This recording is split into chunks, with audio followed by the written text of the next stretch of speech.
I guess we can go ahead and get started. Thank you all for being here. I know that folks will be joining us again a little later. We tend to have this habit at RPSV and we love it. It's who we are. So my name is Monica Taylor. I'm the Director of Outreach and Development at RPSV, and I'm so honored and thrilled and excited to have you all here.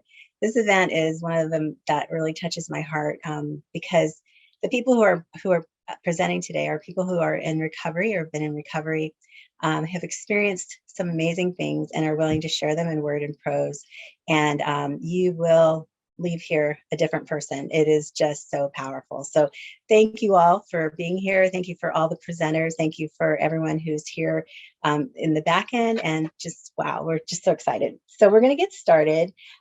We definitely would like to know where everyone's from, if you wouldn't mind putting that in the chat or anything else you want to put in chat. We want this to be interactive so that we're not just talking to you the whole time.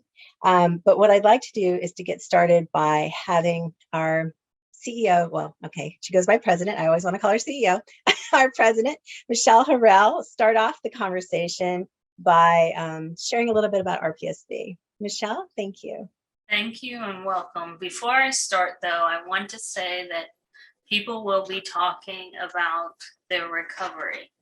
So if you're triggered, please take care of yourself, take a break, and we'll be right back here when you feel safe enough to return. Hello, I'm Michelle Harrell, President of Recovery Program Solutions of Virginia, the organization hosting this wonderful evening. We are a nonprofit organization based in Northern Virginia that supports adults with mental health, substance use, homelessness, food insecurity challenges. RPSV was established in 2011. Since then, we've been able to help thousands of adults in recovery with our free programs and services. What is unique about our organization is that we, from the top down, are people who have experienced the same circumstances in our lives that our participants are experiencing now. We use what we have learned in our recovery to help others to find their own meaning of recovery. We even have something we call the cycle of success, where our participants grow strong enough in their recovery to volunteer or become staff at our organization. We literally turn pain into power. How do we do it? We offer a multitude of free, no referral required services at our 5 centers, including meals, snacks, clothing giveaways, connection to resources like housing and employment. We also offer free peer support in our centers and online. In addition to virtual peer groups and special events like tonight, we offer Zoom chats where you can sign up face-to-face time with a peer specialist for coaching, resource navigation, or simply companionship. Our unofficial motto is, it does not matter where you have been, you are welcome at RPSV. At RPSV, we have found that often recovery comes second to sheer survival. So if you need food, day shelter, laundry, showers, clothing, a one-on-one chat with someone who really understands, or perhaps you need an upbeat creative group or a more serious sobriety group, you can just walk into one of our recovery centers that meets your needs and we will help you. It is best to use our website. That's www.rpsva.org. I think that may be in the chat. Call the centers to find a match for your need for services, as each center has different offerings. As with any organization that is making the difference in the lives of others, donations are a vital part of any nonprofit organization. If you would like to make a non-monetary donation, we will provide the link for you to do so. This is completely optional. You also may make in-kind donations by appointments to our centers, and these can be canned goods, snacks, or homeless survival kits. If you're interested in making in-kind donations, please contact me, and we can put that in chat, mharrell@recoveryprograms.us. And we will coordinate getting your generous offerings to the center that needs them the most. Once again, monetary donations are optional, and see again our PayPal, but we understand that times are difficult for everyone. Your participation and presence at this event is already helping us get the word out about the good work we do every day so we can further support those we serve. If you feel comfortable, go to our website, sign up for our newsletter, and keep up with our positive impact on our Northern Virginia participants.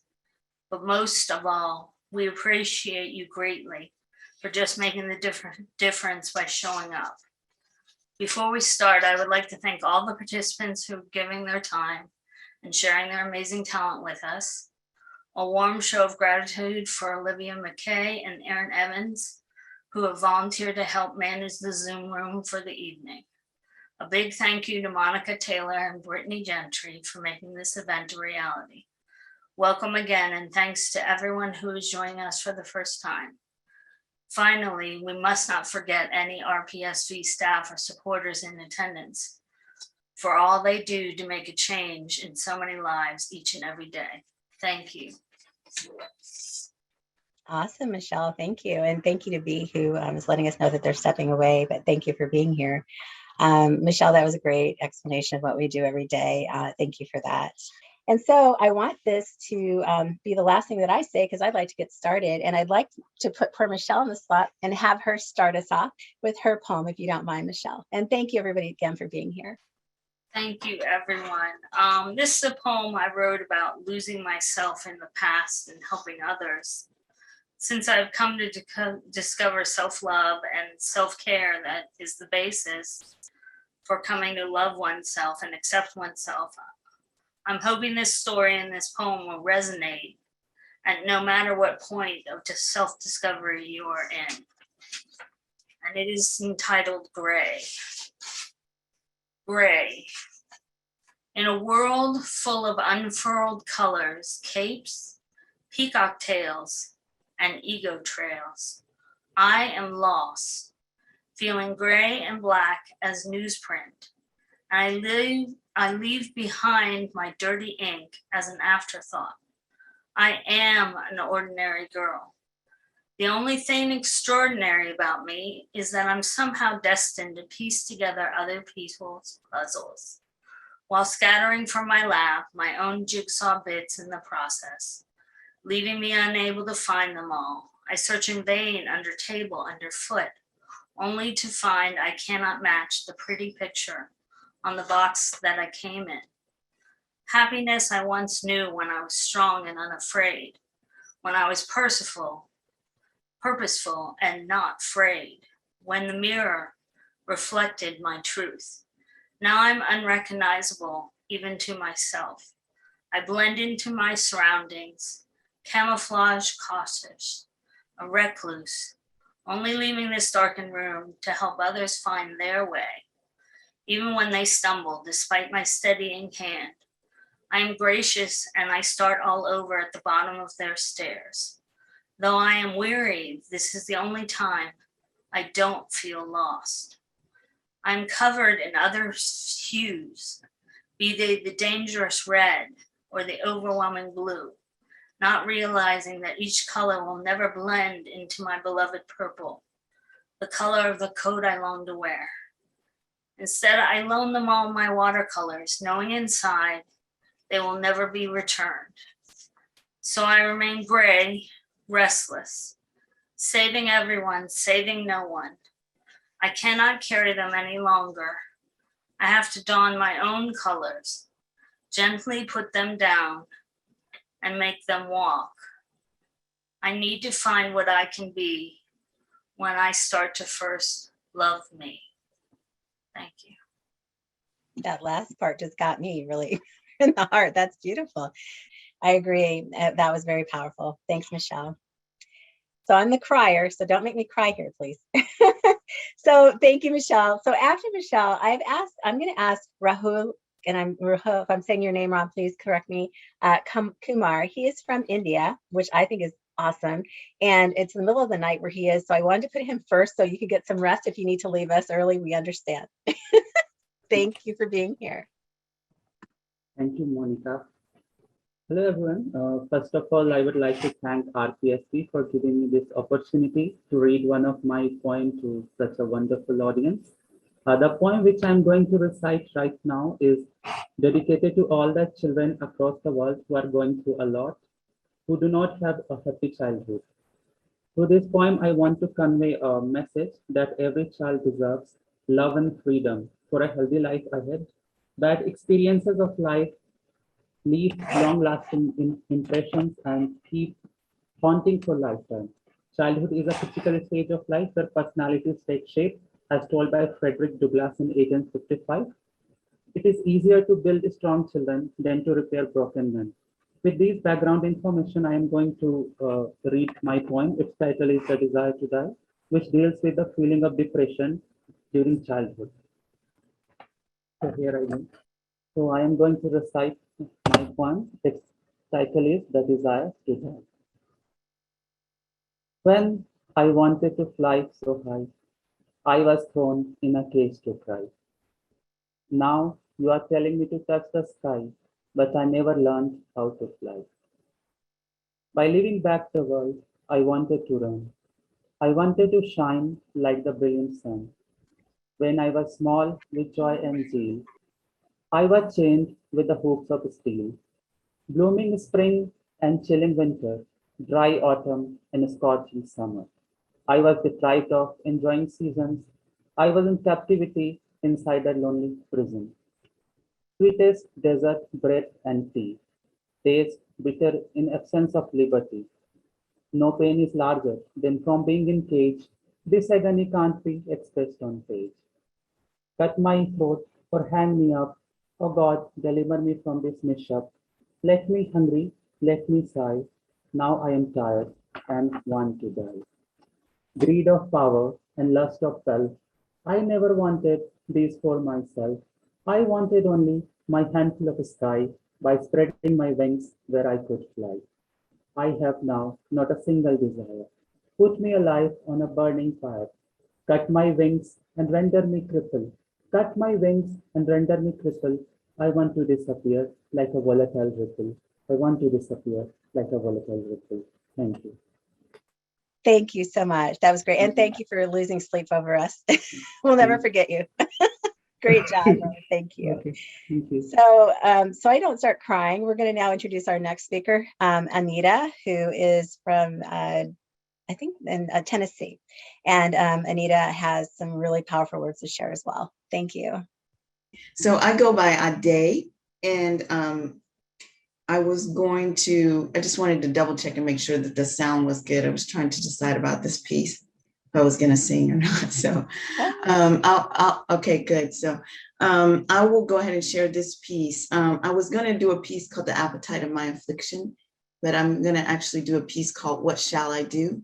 And I am in Tennessee. I am a poet and a writer. I hope to have a chapbook out later this year. I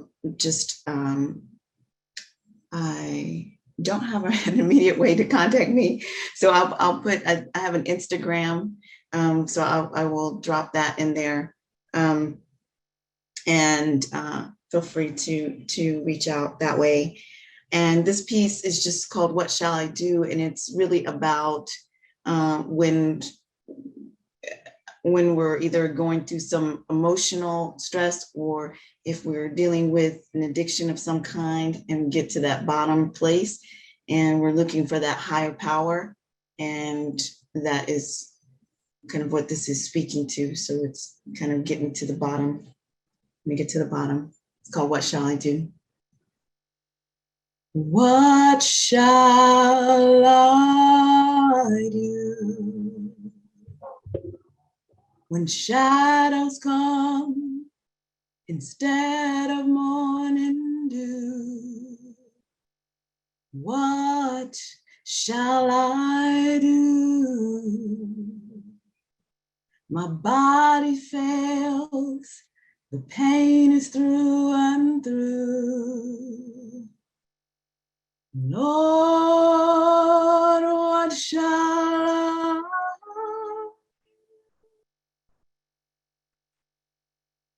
I feel so far away from you,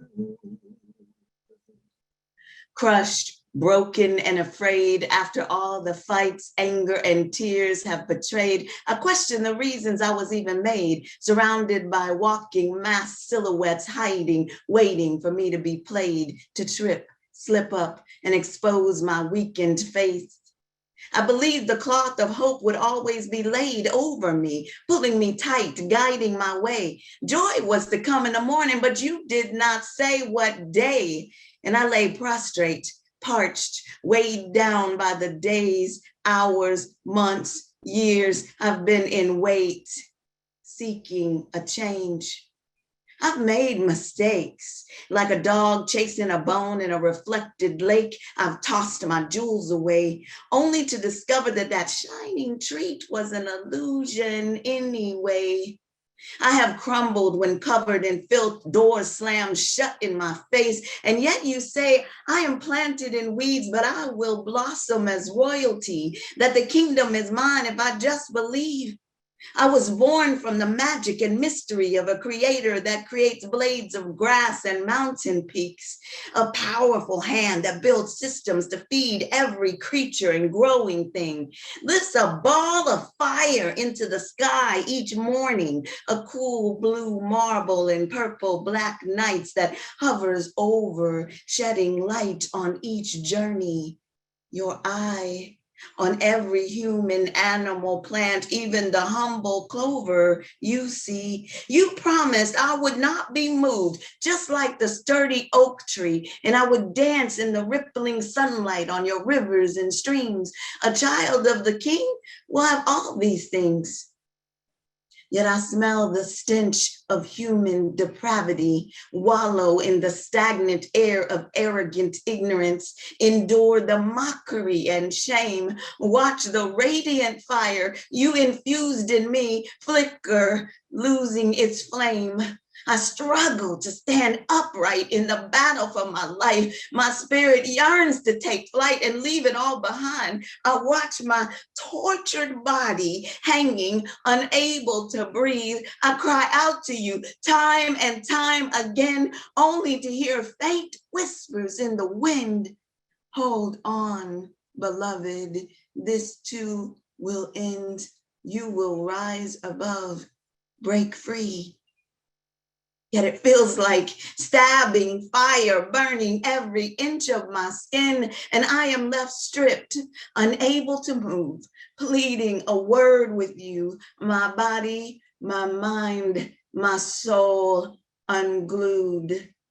What shall I do when shadows come instead of morning dew? What shall I do when my body's failed and the pain is through and through? Lord, what shall I do when I feel so far away from you? I'll raise my hand, I lift my head and turn my eyes to you. Thank you so much. We are going to just breathe for a minute. Now I'd like to get on with our next, thank you. Olivia just shared the information on how you can, get into our newsletter. Just go to our website, rpsva.org, and on the front page at the bottom, you'll see the link to do so. We actually were going to show a video a little while ago. And yes, you're correct, HS. It says, I think it's systematic and genetic abuse, general, not genetic. Thank you. We were going to show a video a little while ago. Olivia, do you have that? Would you like to show it if you're able to? And then we'll go on to the slam.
Thank you so much for sharing that, Olivia. That was created by Brittany Gentry, who's one of RPSV's latest staff members. She's been around for a little while and just doing great things. So thank you for that, Brittany. So now we'd like to do our very first slam, and I hope you're excited about it. I've never seen a slam before. We did our first one in 2020, and it's really fun. So the first slam we're going to have is Michael Freeman against Denise, and I'm probably going to mess up your name, Denise, so please excuse that. Sharadi, please feel free to correct me. So Michael is up first, and then we're going to see what Denise has to say in response. So Michael? I'm at a event that I'm reading at, and there's going to be background noise. I'm sorry about that. And I just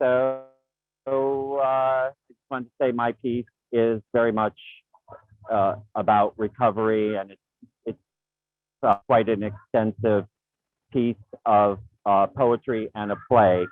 And it's a play form called choreo poem, which is a drama, dance, and poetry. So I'm reading a portion of that. And I hope that you'll be able to hear me. Thanks. You're coming in great, Michael. I had a dream. Am I? Good. I had a dream that night. I saw you in the waves. I prayed for them to release you, but my prayer hands didn't work. My arms opened instead, and I started to fly. A beautiful glider was I, classmates from school under my wing. That's a girl butterfly, the boy said. He had it. He lunged for me. I could not speak back. I cringed instead. I would be caught, and then what? I would be crushed. I would hear their adult thoughts. The butterfly is woman. They prefer to be beautiful. Men prefer to be static. Butterflies cannot walk in salute. If they do, they will be brought down and crushed, rebuilt and trained for our world. You will be brought to earth where you will be conditioned. We have a place to put you. I see my future. I resist them and fly up. Men appear and raise arms. Some shake their fists. Others raise guns. Soldiers that have thin arms that wobble, but their aim is exact. They know what they hate. Men with a feminine pallor. Men with a gentle smile. Men who are captivating in the most discreet sense. Their soldiers shoot up at me and my wings come apart. I fall, breaking apart as I continue to suppress a dry cough. I think, why do I care about coughing anymore? And I fall as a single butterfly to a broken mass of migrating butterflies. They catch me and carry me forward. Our escape, butterflying, buckling to blinding wind. The future voices that I hear are the sounds of suffering. They say, I'm hearing the knocks, restless knocks of the ordained. They recaptured their efforts. They will never cease. They are captivated by echoes. They do not realize that I am here and I am listening to every single one. Thanks. Wow, Michael, that was great. I don't know if you can see the comments, especially because you're out, but people are crying. Oh, Literally thanks. tears. Yeah, Someone it's hard says, for me too. I feel like I want to cry. that's okay. We're all about Thank you. tears. I do it all day long at RPSV. I Yeah, think Howie said, incredible piece that captures the space between and around the genders. We're us people in recovery. I mean, I found that the saving grace for me, one thing is crying. Like I'm able to cry now. Beautiful. Able to let things out. So this piece does still make me cry, make people to cry, but I think it's the devastating truth of things, but it's also release like laughing. I mean, when you're in recovery, crying is just as important as laughing. Beautiful. Beautiful. Both things. Awesome. And I'm going to have to read at this event tonight, but I'm sorry if I won't catch other people, but thank you so much for having me. And I was very grateful to do this for recovery. Absolutely. Thank you so much, Michael. I know you shared a little bit of your personal story. It's very powerful. The video for this meeting will be shown on our website soon, so you can check out and see everybody a little later. Thank you. I will. I wish you could see the comments. They're all positive. You did a great job. Thank you. Oh, thank you. Take care. Have a good one. Bye. Bye. Bye. Okay, Denise, you get to counter now. Cool. Can everybody hear me okay? I'm not muffled. I sound good. I think so. All right. Perfect. So I'm sorry. I've been out all day and having fun and helping out with Narcan and helping pass that out and stuff with my with my people. So I'm a little tired and but I'm in recovery myself. So my spoken word is about my recovery. It's called the New Beginnings. As I sit and I think about all the people I've lost, afraid to sit with the feelings of grief and sadness, I'm confronted with nothing but anguish. You know how many times I've OD'd and died just to come back to life, asking God why, trying to trying to rectify a past with all the people who did me wrong. Meanwhile, they're long dead and gone. See, that's where my story started. I got adopted into a home where all I did was get abused.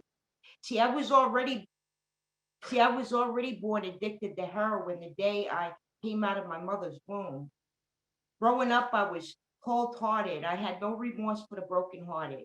I remember cussing at God because he wouldn't stop the sexual abuse. Growing up with people used to say that girl ain't right. She's got some screws loose. Ha! They didn't know I was hurting or being misunderstood. People thought I was crazy in my neighborhood. Everything changed though when I first got high for the first time. Yeah, it was fun in the beginning, but at the end I was contemplating suicide.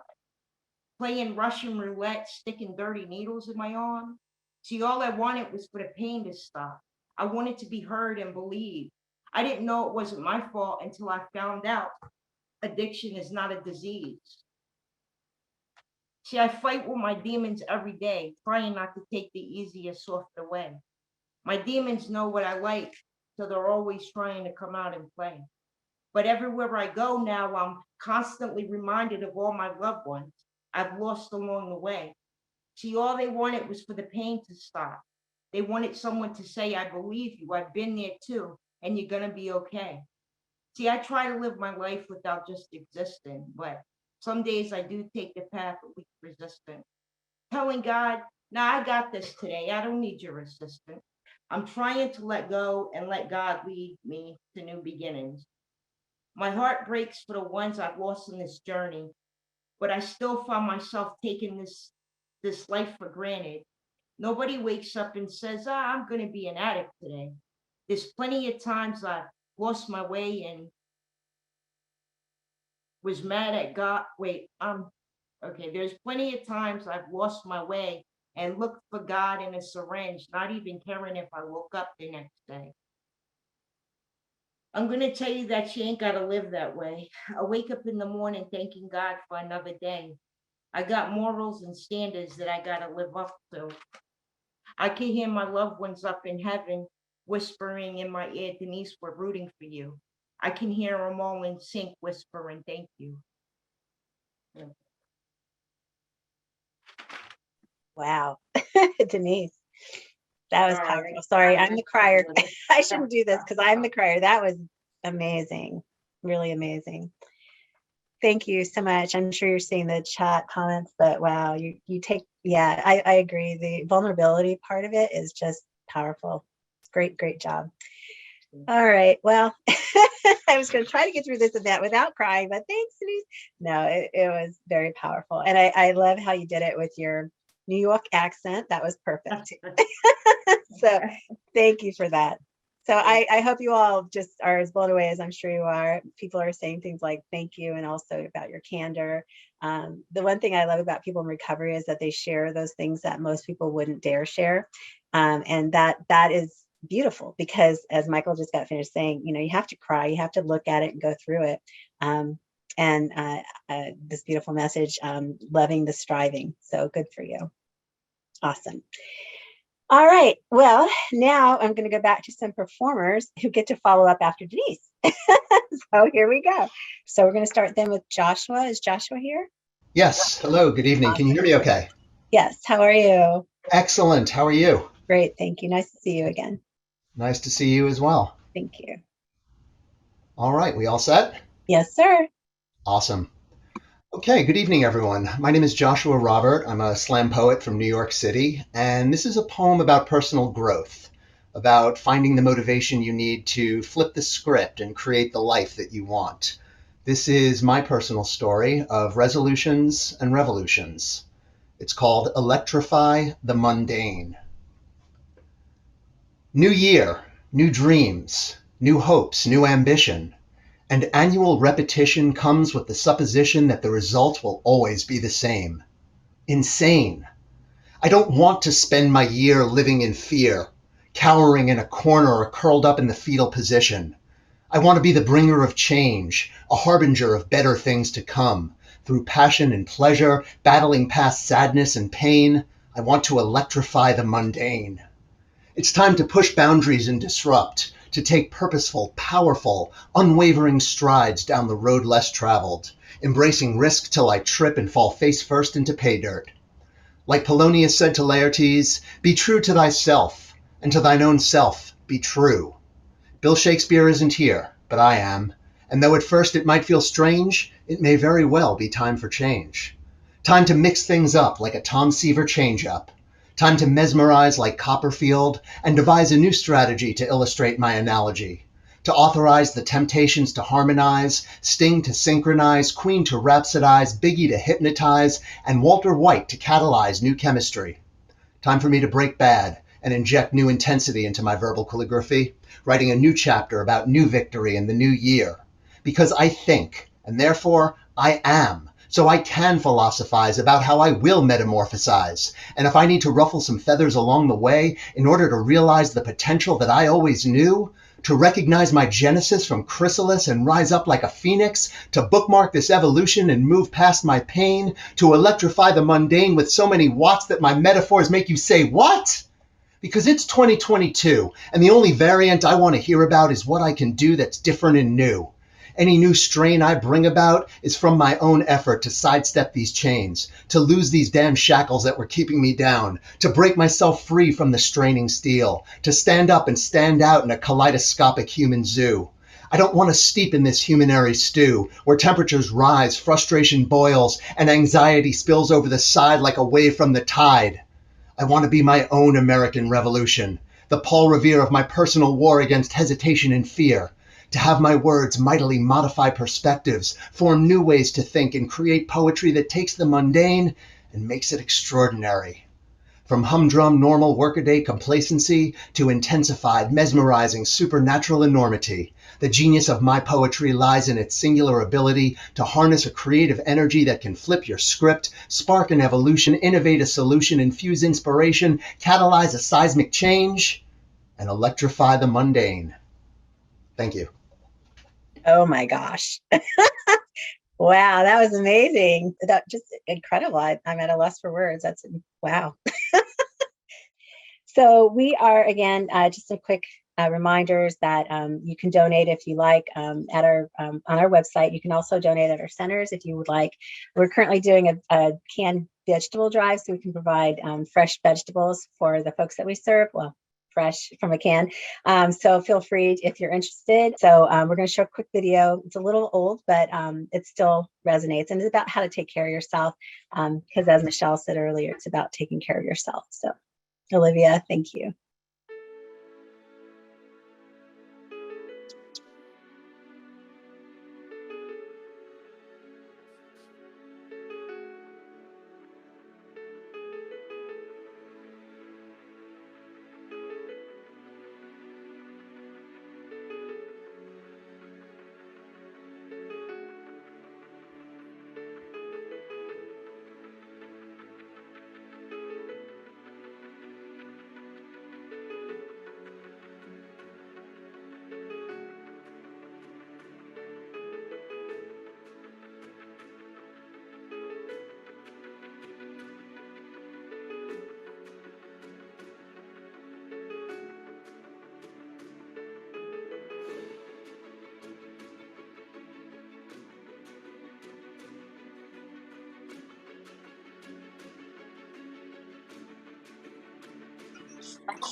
Thank you so much, Olivia.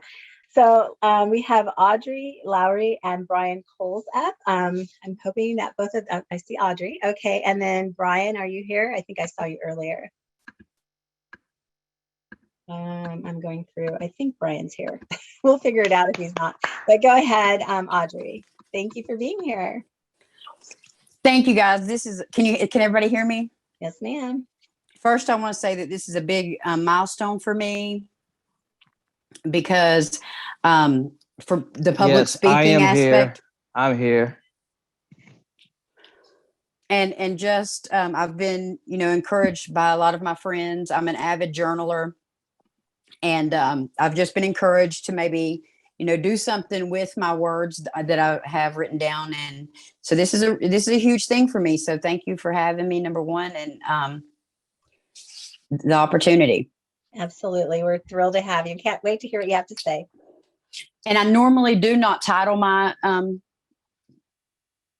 poetry, but for this thing, I did title it The Broken Fix. Wonderful. They say, stop getting high. I say, how high you must be to gaze down upon me. I say, I have to make you understand I am weak and it makes me rage. It wasn't part of the plan. They say that you have greatness and it lies within. I'm telling you, I've done enough of this to make me want to die. But want to leaves me hanging, and want to doesn't comply. I await a pickup to escape. And wait, I can't remember smiles of my firstborn, but they say she's great. Get gracious, please, with granted wishes. They say I need change. I say leaves of change always remind us of our ruined yesterdays, and tears always follow the hollows of our cheeks the same way. My harm has stood longer, soldier that it is. They say it is sad. I say I have heard the sad echoes of dying men. I wear the same eyes of the slaves of this life, dragging heavy shackles around at night. They say I am sick. I say, yes, I contemplate poison. How high I run. Grief returns to accompany the thirst, the flash of heart burst, follow the night urge with woe. Do not mourn me lost when this forever crushing thing leaves me in pieces. My way has always found me gone, and sore footed I regret it all. The running away, the years I've slain. These things do take their measure, but there is a pulse within the fix, pierce. They say the death-filled things do abound, don't they? I say the darkest of things, the hungry things, the don't breathe, it hurts. So often hardwired hearts don't work or are unspeakable in their depths. I cannot remember. They say change. I say I cannot remember the day not searching for change. In any tiny space, I would lose myself. And on more than one occasion, I fell. The rug swept underneath, the fall so sweet again. I say I must tell you of the insanity, the craving screams, the obsessive story still to be told of grief. They say the bottom is enough. I say I've lain there. I've prayed for change. I've fed myself with shame and grief and pain, and the hunger was never satisfied. They say I am in hell, and I say the lair and the pit is well enough for me to reside in. And unfit as this shallow deep is, I must learn to say, they say I am doing a dance with the devil. I say it will leave fingerprints for weeks. They say they're talking about being a waste of air that eats. They say I complicate things. I say only inside of my mind. Let me tell you about the travel show that I joined last night, along with a one-on-one fight for my life. Me going toe-to-toe, trying to survive, barely alive, feeling hopeful once again. I hear the lighter strike for the upteenth time. I could crawl inside of a hole to die. Watch me decay from the sidelines, holding it in each one of my palms, each one of my eyes. I say I sewed my lips closed with toes, tapping out Morse code in desperate hope. And then, oh no, there goes the saliva boat, choke on the moat around my closed throat. Bank of memory now closed. Misery, fallacy. The temple throbs, sacrifice in vain. Heart holes, it knows, it screams so loud. We river flow, bound by soggy ropes that reek of your sunken boat. There's no remote viewing. We pay dearly for this show. We've laid bare at feet this man. They say we'll meet Calvary. Could you describe it to me? Ebb and flow, how quickly it goes. The stubborn traces of unrecognizable faces, my own. The facets blind my already torn out eyes. I beg to be blinder than I was last time. Let me breathe. They say I'm dying. I say we are all dying here. Thank you. Great job. Thank you. Wow. Okay, so now we have Brian Coles, who is up next. And Brian is actually from Falls Church right here in my little city. So welcome, Brian. Okay, my poetry basically is about, basically my life experience, what I've been through from the past. So, and then after my life experience from the past, from the beginning, it's going to lead to my victory, what I've been through. Okay. And it's called Not. And here it goes. My heart and eyes was deceived. Those smooth manipulation words that I took open to receive. Dang, I thought our marriage was tied so tight into a knot, but it was not. You ran away, did not stay. Wait, hold up, what and why? My heart was stunned and shocked. It stopped it in pause. The pause of the heart flatlined, like I died from the inside and outside. You took an invisible gun out. You aim, you clicked, you shot. It feel like your plan that you plot. Everything fell all down right in front of me. Too much pain. Strive not to be insane. I open my eyes now and I see. The knot is untied that I never realized. The string have completely died and rot away.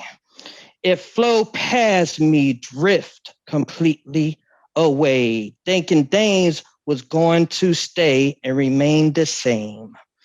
I have tamed my mind to remain tame, to think positive within, to have peace remain. I have brought out a new string that I can tie a knot to God, the person that I can depend on, that the string will never be untied. He is the solid rock I can't stand. Everything else is sinking sand.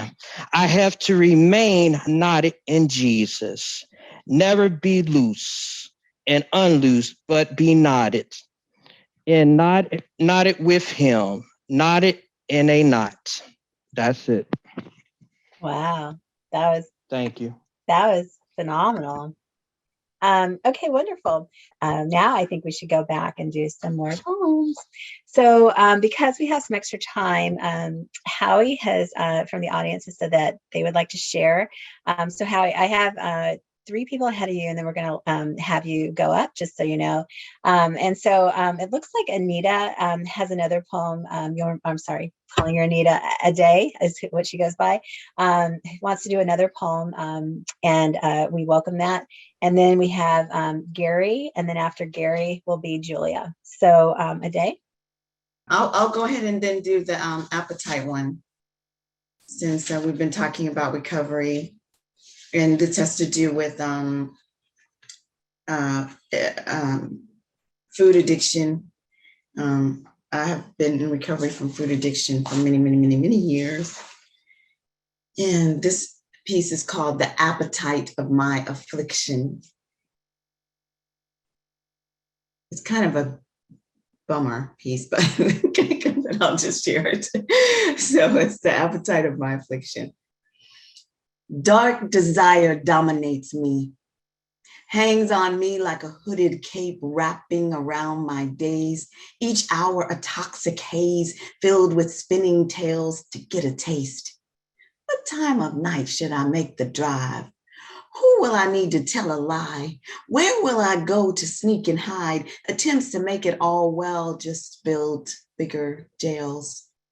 My affliction, addiction, the appetite of my affliction abuses me, strips away my moral compass, teaching me the game of deception. A fake mirror holds up a sunny reflection. A woman child running from the reality of rejection puts the knife in my hand.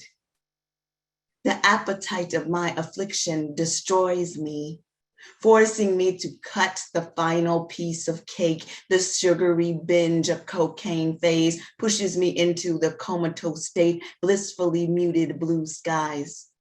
My blood thick, my heart fighting to survive against the constant waves of gorging feast used to satisfy the beast. The doctor says, stay on repeat if you want to collapse in the smoldering heat, rotting beneath your addiction's suffocating feet.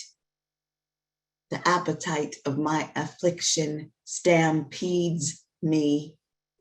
I inhale buckets and cakes, gallons and plates, while death stands by and patiently waits. The appetite of my affliction blinds me, brings out the monster in me, lies to friends and family, hides the stash and convinces me that I'm not walking away from crash after crash after crash. Screeching nightly, I run, a fugitive from the savory crime scene, the misery and elusive mystery. The torturer's only victim is me, I selfishly believe. The appetite of my affliction consumes me. I am neither bone nor blood, I am addiction, a rudderless boat in life's ocean. My body fails me. My mind searches for a satisfying crumb. My heart barely beats, numb. Wow. You did it again. That's amazing. Very, very good. Thank you so much. So next up, we have one of our RPSV staff members who surprised us and said he wanted to participate. I'm so excited. Gary has an amazing backstory, and hope you share a little bit of that, Gary, with us. But next up, Gary Workman. Okay. Can you hear me? Yes, sir. Okay, because I'm on my phone, like I said, I just got off. But anyway, y'all got some good ones out here. I'm gonna tell you a little bit about me, and then I'm gonna get into my poetry. Um, I call myself G.W. Bay when I read my poetry. I haven't done this. I don't know why I said when I read it. I always read it to myself. But I was homeless for 38 years and addicted to any and everything that changed my mood. And I was forced to stop abusing myself, and I learned how to love myself. I was facing 15 to 30 years incarceration, but God stepped in, and look at me now. I currently work for RPSV as a program coordinator, and I'm a state certified recovery specialist, peer recovery specialist. I have 15 years of sobriety. I wrote these poems and spoken words when I was transitioning back into sober life. After each poem, I say, keep coming back at least 5 times. And that's just a little bit about me. Um, I wrote about a friend from the show. I was going through a bit before I wrote this poem, and I got a whole lot of them. Most of them come from 2007. This was written in July the 3rd of 2007 when I was going through, like I said, transitioning from addiction to a sober life. And it's called My Friend from the Shelf, an animate object. I was afraid to tell anyone because I didn't know how they would look at me or what would become of me. I wrote this poem so you would be my friend in the end. It's 12:10 a.m. and here I go again. Yes, it's my pen, my best friend. I remember when I did not have a friend. No one would let me in. Yes, I had nowhere to go. I was just a fool with no rules. Nothing to do. I was just running from you. Who had a clue that a pen like you needed a friend too? You were so new, I didn't know what to do. So I picked you up and you showed me something new. Yes, that is true. You showed me something new. things that was true to do, to be good to myself and take you off the shelf. You're more than wealth. Yes, you're good for my health, my friend from the shelf. Now I know how to be myself. My life has changed from being alone, and I have stopped getting stoned. So, drugs, leave me alone. You don't belong. I must not think of love or wealth, just my health. So, thank you, my friend from the shelf. With you, I can have all the love and wealth. You are my friend forever and ever because you are the best from the east and the west. There is no contest. Forget the wealth. It's all about health and myself. So just get over and let's stay sober. You don't need a four-leaf clover to discover yourself. You don't need money or even wealth. You just need my friend, my pen from the shelf. Keep coming back. Keep coming back. Keep Wow. coming back. Keep coming back. Keep coming back. Thank you.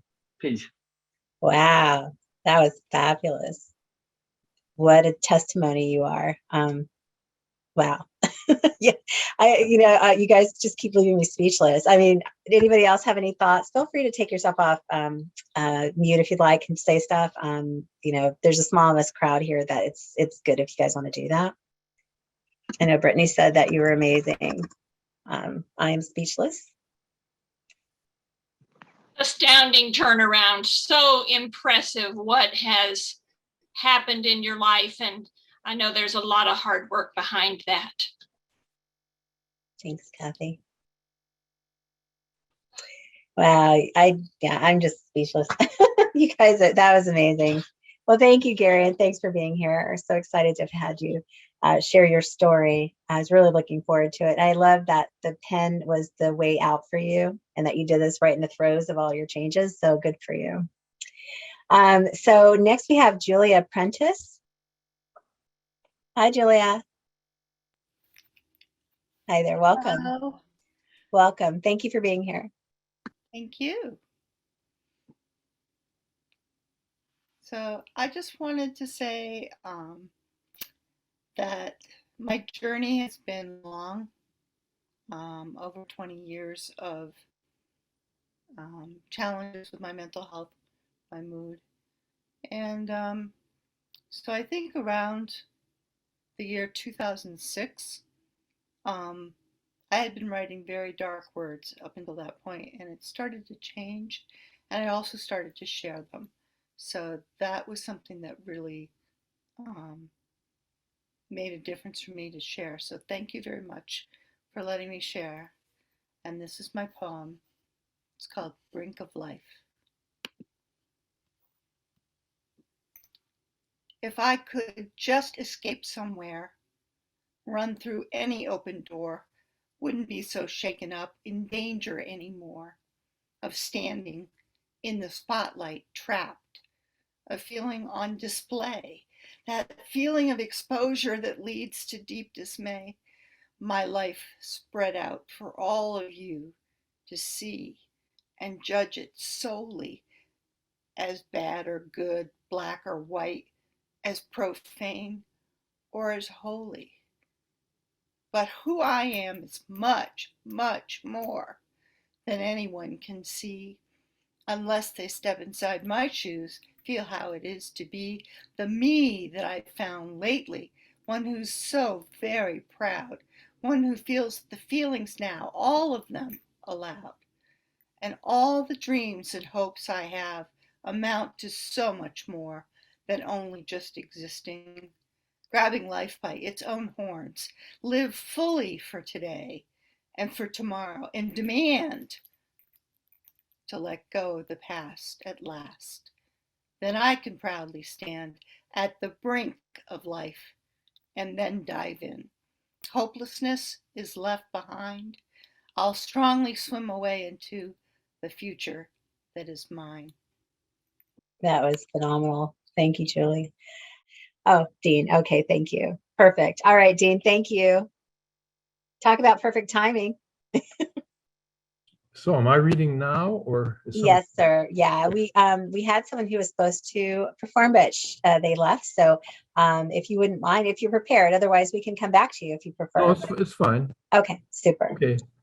So I come at this from a slightly different viewpoint. I've never been much of a drug user, not aware of having been addicted. I'm 80 years old. I'm on no medications, never have been.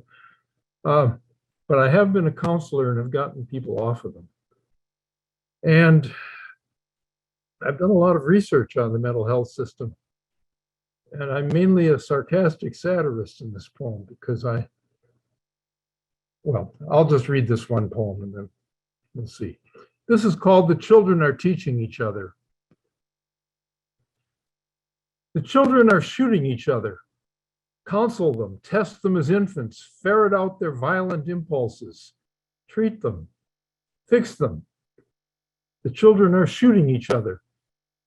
Melt the guns, shatter the TV screens, illegalize violent video games and the evening news, remake Bambi to make the hunters spare Bambi's mom. The children are shooting each other. Don't melt the guns, but arm yourself with automatic weapons, dig moats around your houses, bar your windows, hide your own children, steal their guns. The children are shooting each other. Talk to them about marijuana, but not about Ritalin or Prozac. Hug them, spend quality time with them, teach them to duck. The children are shooting each other. Tattoo the 10 Commandments on their foreheads, but don't teach them to read or to face one another, and teach them to duck. The children are shooting each other. It's good for them. Outcome-based, relevant experiential education, death education, venting of hostilities, expressing self-generated values, creative long-term planning, refusing to sacrifice self-esteem to socially imposed hierarchical, authoritarian, parental values. The children are shooting each other. Teach them instead to shoot the shrinks and teach them to aim. The children are shooting each other. We hope to prevent children by passing out condoms in the schools, but this is more proactive. The children are shooting each other. It serves them right. Now they'll keep still. The children are shooting each other. No, wait, can't we all just get along? The children are shooting each other. Teach them to aim. Just a short response to the mental health. No, that's very, no, that's great. Thank you so much, Dean. It's really relevant now, unfortunately, with everything that's going on in the world. So thank you for that. And well, you all have just been phenomenal. I have a little surprise for you. And I hope you'll indulge me. We have one person who wanted to slam, and there wasn't a second person for that individual. So we decided to pit our staff against each other just for fun. So I hope you guys don't mind. So we have Brittany Gentry, who works in the outreach department with me, and she's wonderful. And Gary Workman, who you heard just a minute ago, who also works at RPSV, managing one of our centers. And I would like to have them go up against each other in a poetry slam, but just know that their participation in the slam will not be counted towards the overall vote because they're staff members, so that you all who are our participants who are not RPSV related will be eligible for that gift certificate. So they're kind enough to do this just because we want to see how they go. So we're going to let Brittany go first, if you don't mind, and Gary, you're going to close out our event tonight, so no pressure. So Brittany. Hey, can you hear me okay? Yes, ma'am. Okay, I'm just gonna give a little bit of a trigger warning that I talked about domestic violence and a little bit about suicide. So just want to let you guys know that. Thank you. 10 reasons not to believe a man who says he loves you. 10. He says he loves you after 1 week of dating. You don't see this as a red flag because you're incredible. How could he not? 9. He bought you a fancy dinner and told you he's never met anyone quite like you before. He makes you feel like you're a diamond in a mound of coal. You're drawn to his brown eyes like a desolate boat searching for land. He says he finally found the one. The next day he leaves and you don't see him again for 3 nights. 8. When he finally returns, your bags are already packed. You tell him you don't want to feel that way anymore. He convinces you to stay. You aren't sure why he's speaking so fast and his eyes are glassy. 7. He got paid yesterday. You tell him his son needs diapers. He says, there's no money left. Your heart breaks for the children who are wearing socks with holes in them and asking why daddy won't come out of his room. You tell them he's sick, but they start to wonder how he becomes so sick. Every Monday, you cry alone in the bathroom. 6. You're in the car together. He's screaming at you again, and even though every bone in your body tells you not to, you make a comment about his drug abuse. You're not even a little surprised when he tells you to get out of the car. You begin walking home on a busy highway, your 15-week bump barely visible, but still, you whisper to your unborn child, we will be okay. You start to realize that nothing is your choice anymore. 5. He invites a girl over to your house. He says that he wants you to be friends. You know exactly what that means.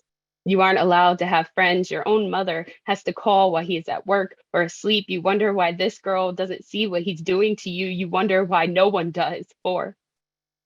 It is 7 a.m. To your left, the stranger still sits, and to your right, the phone rings. When you answer it, the world stops spinning for a moment. Brother, crash, hospital, dead, alive, hurry. You struggle to see the red light behind the water flooding from your eyes. At a stoplight, a stranger asks if you're okay. It is the first time you have heard that question in over 2 years. When you answer no, he says that he will pray for you. The light turns green, and as you drive away, you wonder if he is the only one. 3. Your brother lies on his deathbed as your boyfriend destroys your home. You're looking at photos of your son's clothes in the dirt and asking God why you must choose. In the waiting room, you get a FaceTime call and you see him with a gun pointed at his head. He tells you that it's your fault. Your brother's skull is sewn into his abdomen, and selfishly, you have the nerve to feel nauseous. You kiss your brother's cheek and accept the fact that you might not see him again.